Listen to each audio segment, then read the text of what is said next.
Ani, suasananya ini sekali ya, sejuk karena menjelang sore sih ya. Indah. Indah banget. Wah, saya ajak Anda ngobrol dengan Pak Erik seharusnya malam sih, tapi ya sudahlah. Saya mau menjelang datang malam, jauh-jauh. menjelang malam. Saya mau datang Dekat jauh-jauh. pohon beringin lagi, keramat. Saya mau datang jauh-jauh dari Jakarta ke Solo demi bisa ngobrol dengan Pak Erik. Tadi Pak Erik bilang harus ada kelanjutannya dong. Pasti orang nanya setelah KTT G20 terus apa gitu ya. Nah, kita tanya spesifik soal BUMN. BUMN pasti sudah menyiapkan dong proyek-proyek atau program-program konkret untuk bisa menjaga momentum KTT G20 ini tidak hanya menjadi seremonial tapi konkret sekali bisa menguntungkan kita. Nomor satu, kalau kesehatan itu kita ingin memastikan bagaimana kita lebih mandiri daripada kesehatan kita. Kan kita belajar bagaimana kemarin COVID memporak-porandakan kita, tidak siap semuanya. Nah, kita sekarang sedang mengkonsolidasi BUMN kesehatan. Sudah terkonsolidasi, tapi kita lebih mendorong konsolidasi lagi.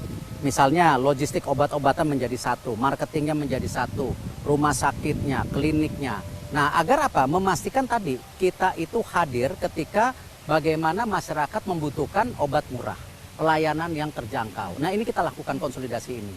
Nah, lalu kita juga mau apa? Menjadi hub, center daripada produksi vaksin dunia. Sedangkan sebenarnya kita udah punya sejarah itu, yang namanya Bio Farma itu tahun 1800-an sudah produksi vaksin. Kan zaman Belanda.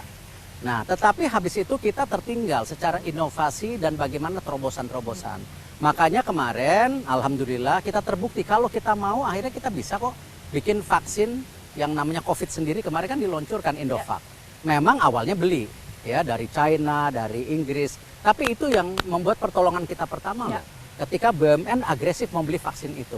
Tapi apa? Kan nggak beli terus. Sekarang menciptakan. R&D-nya juga tetap jalan. Bagaimana kita juga kemarin bersama perusahaan Inggris ya, Provector menciptakan vaksin hemofilia. Ini lebih menarik. Jadi hemofilia itu penyakit di mana DNA darah ini berubah. Ada 600.000 ya yang terkena penyakit seperti ini. Lalu apa? Vaksinnya belum ada. Sekarang kita bersama Provector Scotland, perusahaan Scotland membuat pabriknya di sini.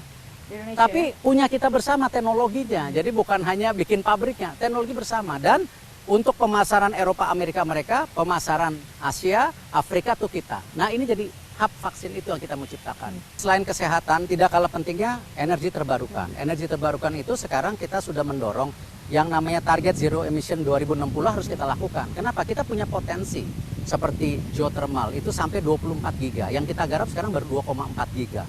Kita lihat ada apa? Angin, matahari, ya, ada air. Nah, ini kombinasi ini. Tetapi yang harus sering disadarkan bahwa kita jangan cepat-cepat bertransisi. Kenapa? Kan ada waktunya. Kenapa? Ketika kita bicara energi terbarukan itu lebih mahal. Ya.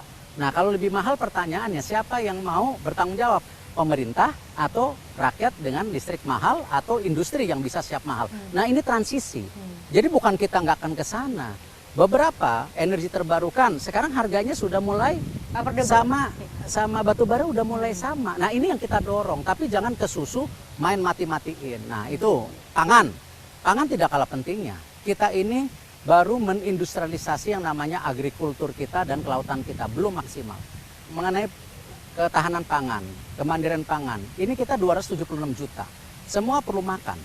Kalau kita tidak membangun agrikultur dan kelautan kita yang belum maksimal, contoh kita lihat negara-negara lain, ini sayang. Dan ini yang harus menjadi pertumbuhan ekonomi juga. Ketika kita membudidayakan ikan kita, makanan kita, pohon-pohon kita, ini harus apalagi ini bagian yang penting. Nah, yang terakhir tentu yang di G20, yang namanya ekonomi digital. Ekonomi digital kita akan mencapai 4.500 triliun. Nah, karena itu kita fokus. Bagaimana BUMN fokus kepada data center, cloud, fiber optik. Kita kerjasama dengan Starlink, Elon Musk, yang supaya internet ini bisa lebih terjangkau di semua lini. Kita lakukan terobosan-terobosan ini. Dan kita membuka kerjasama tidak hanya perusahaan asing, perusahaan lokal, dan juga UMKM. Jangan lupa UMKM, tulang punggung kita, jangan ditinggalkan. Nah, ini kalau dengar begini kan akhirnya kemudian fokus saya dan mungkin fokus pemirsa akhirnya jadi ini, wah Pak Erik ini mentransformasi BUMN kita. Kalau dengar cerita tadi dibanding dengan sebelum-sebelumnya, mungkin kalau orang bilang BUMN nggak apa-apa deh rugi, tapi mungkin di zaman Pak Erik agak berbeda gitu ya, instruksinya berbeda. Jadi ya nama Pak Erick sih masuk di beberapa survei ya jadi calon presiden maupun calon wakil presiden, tapi mungkin banyak orang yang mau mengingat lagi ya Pak Erick pertama kali diinstruksikan sama presiden, diberi amanah gitu jadi menteri BUMN, Bapak langsung melakukan gebrakan. Sekarang saya dengar wah kebayang nggak jadi direksi BUMN, mikir ini harus ada profit. Kalau ketemu saya mikir biasanya. Karena pasti waktu ketemu saya tanya KPI-nya, rencana kerjanya, walaupun dalam waktu-waktu sedang senggang.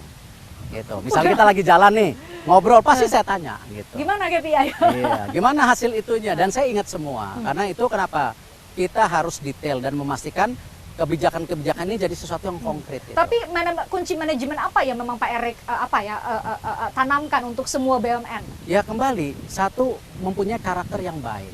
Tidak mungkin transformasi bangsa kita, transformasi BUMN tidak dilakukan sejalan yang namanya leadership dan sistem. Yang namanya hanya leadership aja tanpa sistem, akhirnya leadership merasa berkuasa. Jadi akhirnya korup karena dia merasa semua powernya di situ. Harus ada sistem.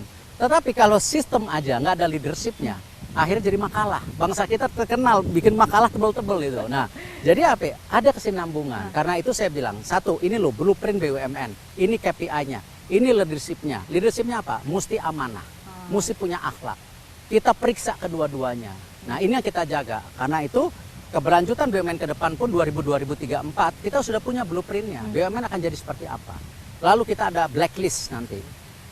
Individu BUMN yang sudah terbukti korup nggak bisa masuk lagi. Atau bahkan yang prestasinya jelek, ini udah jelek, pindah perusahaan ini jelek, ini jangan-jangan emang nggak cocok di BUMN. Itu juga kita blacklist ya. Dan yang bisa mencabut blacklist ini bukan saya, nanti presiden berikutnya ataupun siapapun presidennya. Supaya apa? Tadi kita menjaga BUMN yang sudah dirapikan. Lalu kita menghancurkan 45 permen menjadi 3 permen saja. Penyederhanaan birokrasi. Permen penugasan, permen pengawasan, permen korporasi, simple. Jadi semua bisa lihat bukunya gitu. Nah, yang terakhir yang kita juga dorong kenapa? Tadi dana pensiun BUMN. Ya, saya baru mendeteksi 35% sehat, 65% agak-agak. Ini yang harus kita pastikan. Kenapa? Jangan kasus-kasus Asabri, Jiwasraya berulang lagi. Nah, sekarang di BUMN-nya. Nah, ini yang kita harus pastikan. Ini ada perbaikan yang menyeluruh. Ya, masih ada waktu lah untuk perbaikan BUMN. Itu dalam tataran manajemen. Tapi kalau kami di para wartawan pasti nyadar betul inisan-inisan BUMN ya sebutannya ya. Inisan-inisan BUMN itu jadi jauh lebih modern. Dulu kita kan mau asosiasikan yang namanya ASN atau namanya mereka yang bekerja di BUMN itu kurang modern, tidak punya KPI tadi ya. Tapi hari-hari ini berubah banyak sekali. Pak Erick tuh sepertinya kalau kelihatan dari luar itu benar-benar menggeber semua. Kerja seperti itu. Ya kita harapkan tadi tidak mungkin yang namanya suatu transformasi tidak berlanjut. Siapa yang meneruskan? Generasi muda. Nah ini yang kita dorong. Bagaimana generasi muda harus punya kepemimpinan dan keberlanjutan. Saya kemarin ditanya sama anak-anak saya yang sekarang usianya 17 tahun, 22. Mereka ini kan Gen Z, ya bukan Gen milenial, ada yang agak A juga tuh. Nah, mereka nanya, bagaimana nantinya buat kita, masa depan kita? Kan tidak berarti Bapak jadi menteri terus, ya kan? Dan kita tidak mungkin juga bawa nama Bapak ketika kita usaha atau bekerja. Apa? Ya saya bilang ya memang salah satu tanggung jawab kita sekarang sebagai pemerintah, sebagai pemimpin memastikan keputusannya ini baik untuk masa depan. Jangan justru keputusan kita menghancurkan ekosistem masa depan generasi muda kita yang berbeda karakternya dengan kita gitu. Nah inilah keberlanjutan ini kita masukkan kenapa sekarang banyak direksi BUMN usianya di bawah 42 tahun. Nah ini kan harus ngerti. Kan kita nanti sudah lewat, kan menteri itu sekali, jarang menteri 2-3 kali gitu ya kan. Nah di jadi pos yang apa? Sama pula itu di pos yang jarang. Jadi akhirnya apa? Mesti ada keberlanjutan. Biarkan leadership ini tercipta gitu. Dan kita membuat jalan sebesar-besarnya buat generasi penerus kita. Gitu.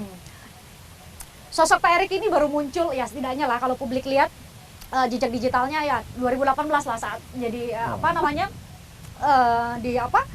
SEA Games ya. Asian Games di 2018.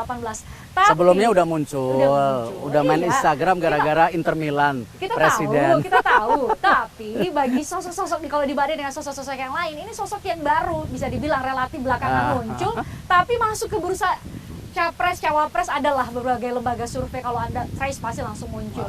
Jadi saya mau nanya soal itu nanti. Tapi kita lihat-lihat dulu nih sayang kalau kita dari sini. Yuk kita jalan-jalan yuk. Ini pertanyaan berat ini. Oh, berarti kita pindah dulu.